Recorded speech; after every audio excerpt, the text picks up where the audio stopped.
Senator Hawley. Thank you very much, Mr. Chairman. Can we just come back to this bounty issue, Mr. Schroeder, Mr. Klein? Because I have to say, I didn't understand your answers. I thought you said to the chairman earlier that you did say in your opening statement that there was a lot of misinformation about this out there, Mr. Schroeder, and I thought you said, Mr. Klein, that you don't charge bounties. So can we just clear this up once and for all? We're all here, we're all under oath. So, Mr. Schroeder, let's start with you. Do you charge a bounty? Do you pay employees bounties on carry-on bags to identify them? Well, It's a yes or no. I wouldn't characterize it as a bounty. Do you charge them, do you pay your employees a fee? Do you incentivize them to go pick out bags from people getting on planes and kick them off the flight? Just yes or no? We charge them an incentive. Okay, that's a yes. Mr. Klein. We do not, Senator Hawley. You don't pay your employees to do that? We have previously, sir, but we actually suspended that on September 30th of this year. And now in order to be able to treat all of our guests fairly and equitably, we've actually just put more staff and supervisors out at the gate area, and they're the ones that are still making sure that everyone's treated fairly and equitably, which is the point behind these kinds of programs, but we have removed that program as of September 30th. Oh, interesting. So let's come back to you, though, Mr. Schroeder. So how much have you paid your gate agents to enforce your carry-on bag policy, to pick people out of the line like the chairman's video showed? I mean, you guys do appreciate that flying on your airlines is a disaster, don't you?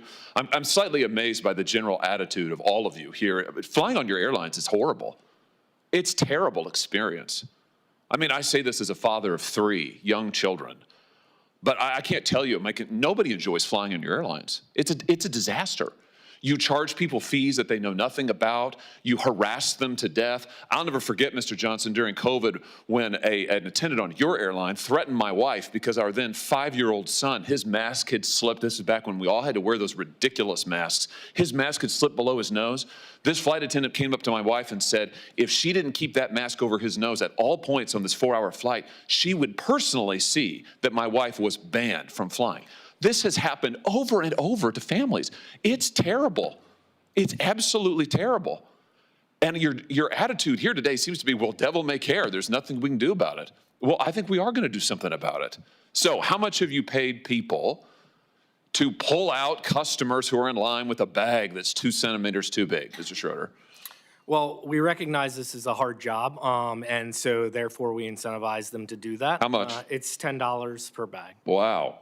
$10 per bag. And I think, Mr. Klein, you and Mr. Schroeder, your airlines cumulatively have spent $26 million paying gate agents between 2022 and 2023 to catch passengers whose bags are a little bit too big. $26 million. I mean, if people want to know why it's such a terrible experience to fly, this is news for them today. Your airlines are paying millions of dollars to your employees to harass people who've already paid. They're there in line because they've already paid. It's unbelievable. By the way, let me just ask you this while I have you here. Why is it that you charge different people different fees for carry-on bags? Why is that, Mr. Klein? Why isn't it just a flat fee? Why is it that I might get charged one fee, but my wife might get charged a different fee? Why is that?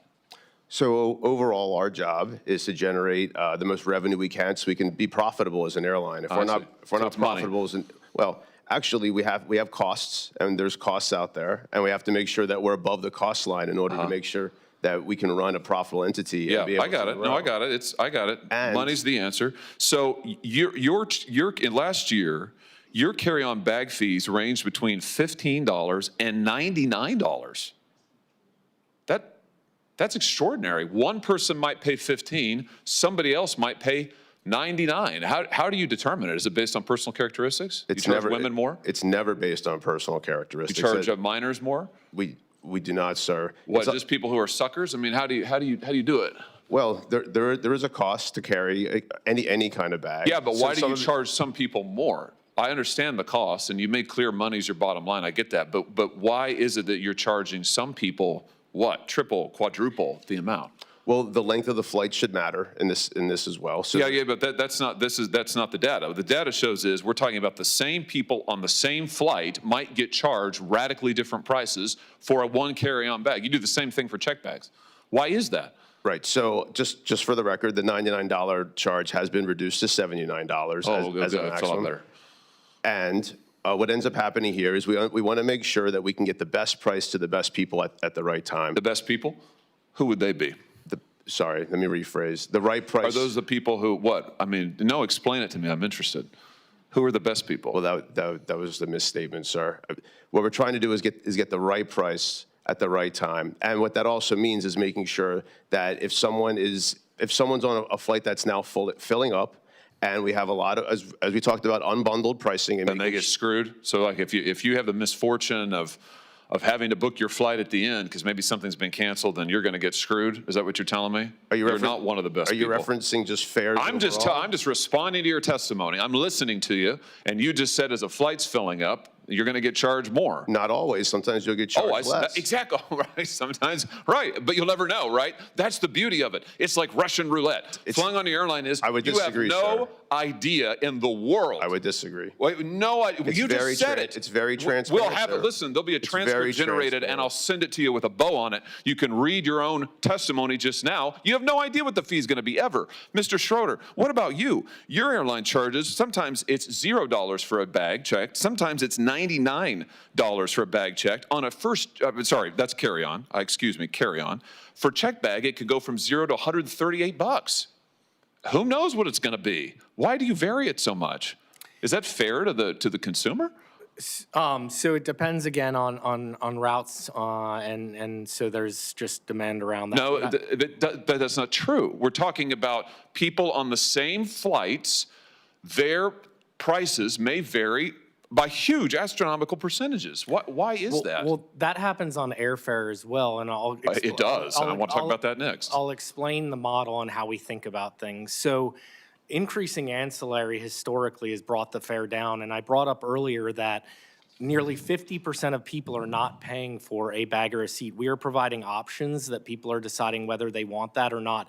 That is increasing the ability for people to travel listen, and travel at all. my time is limited, and I know the chairman, Senator House, and want to ask more questions. I just want to point out to you that you are charging people for the same thing, one checked bag or one carry-on bag on the same flight. People are paying wildly different prices for it. They have no idea what it's going to be. I think people will be amazed to learn today that if they fly on your airline or yours, Mr. Klein, heck, the guy next to him may be paying $15 for the carry-on bag, and they may be paying $80. Last thing, Mr. Chairman, I know you're indulging me. I'll be really quick on this, but Mr. Schroeder, you just mentioned that you also use this so-called dynamic pricing for seats, for seat fees.